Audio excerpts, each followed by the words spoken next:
I'm going to call Craig Foster and see if he can match that. Honourable Craig Foster. Well, I've just learned it's very obvious, Mr. Speaker, the Huata connection there, not only in size and stature, but with the voice.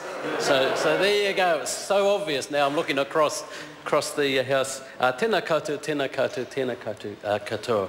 Mr. Speaker, can I please acknowledge not only the wonderful, passionate, driven, professional people from Hawke's Bay in the gallery here today, representing various iwi, and our regional council also, I notice, and it's very significant, the seating arrangements up there. I don't know if it's meant to be, you're meant to be wrapped around as you are, but I see it as quite significant.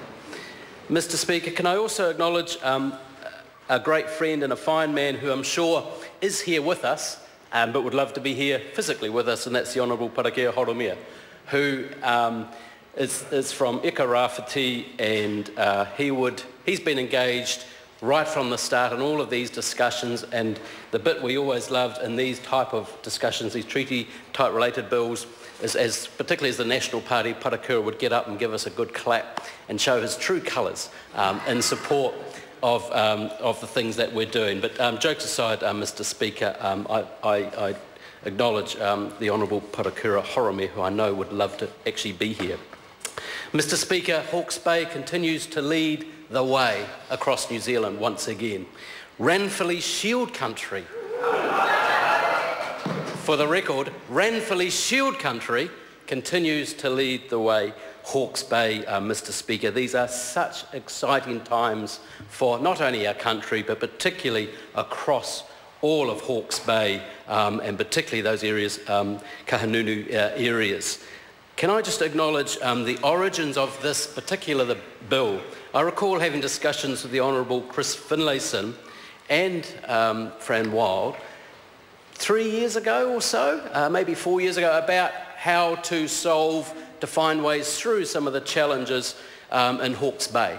And there were some quite tense discussions, robust discussions, I think we call them these days, but the right outcome was had, and to the surprise of many, I think, to where we've landed today, no big deal, no marches, simply the right landing pad was found, the right people were involved, good solutions, courage was shown by all parties involved to legitimise what should have been happening and was starting to happen anyway.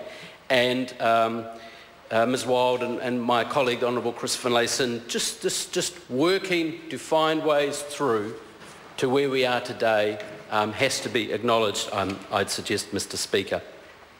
The collaborative model that we've found, the cooperative, consultative, cohesive model which we've found is an absolute credit to everyone who's involved, has been involved to finding this bill to where it is now, but in the processes and the other various settlement and deed settlement processes leading up to it.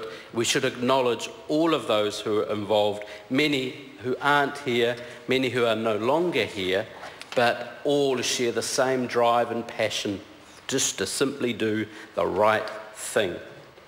It is, Mr. Speaker, a very, very exciting time for Hawke's Bay, as I said. We have many treaty settlements, long overdue, I'm sure, but coming to fruition now. Some have been finalised, many are very close. Such an exciting time for Hawke's Bay. And the courage and the professionalism of many involved starting to address some of the new challenges we will have as to what will happen in and around settlements, be they governance, be they various assets and things like that within the region of Hawke's Bay. It's such an exciting place. Did I mention we have the Ranfurly Shield, Mr. Speaker? I think I did, just to get it on the record again. Mr. Speaker, there are lessons to be learnt from the rest of New Zealand here today to how we've got to this point. And yes, I acknowledge the bill will of course have to go through select committee, but there are many lessons to be learnt, and I could bravely suggest again, in this process, kind of radicals were ignored, good people got on with the job of finding a solution through quite torturous areas and throughout this process, remember, we had quite a few issues in and around water at a central government level and more and more at a local government level across Hawke's Bay.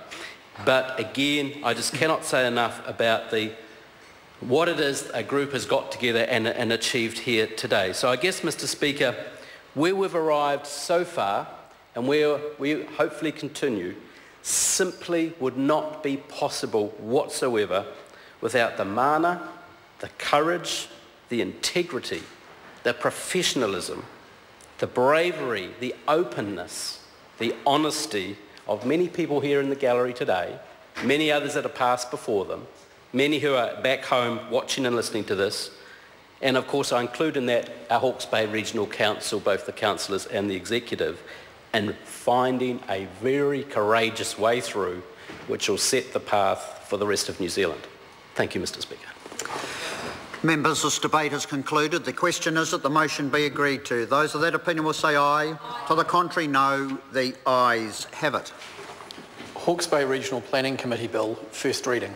The question is that the Hawke's Bay Regional Planning Committee Bill be considered by the Maori Affairs Committee.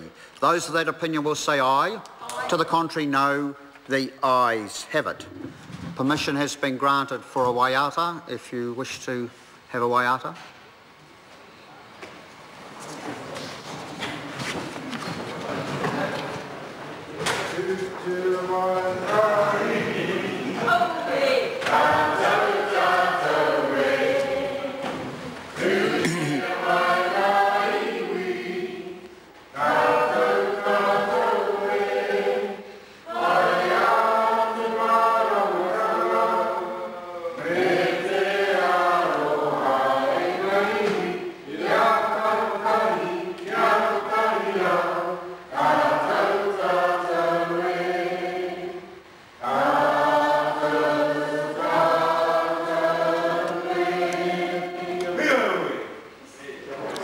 Members, the House stands adjourned until 2 p.m. today.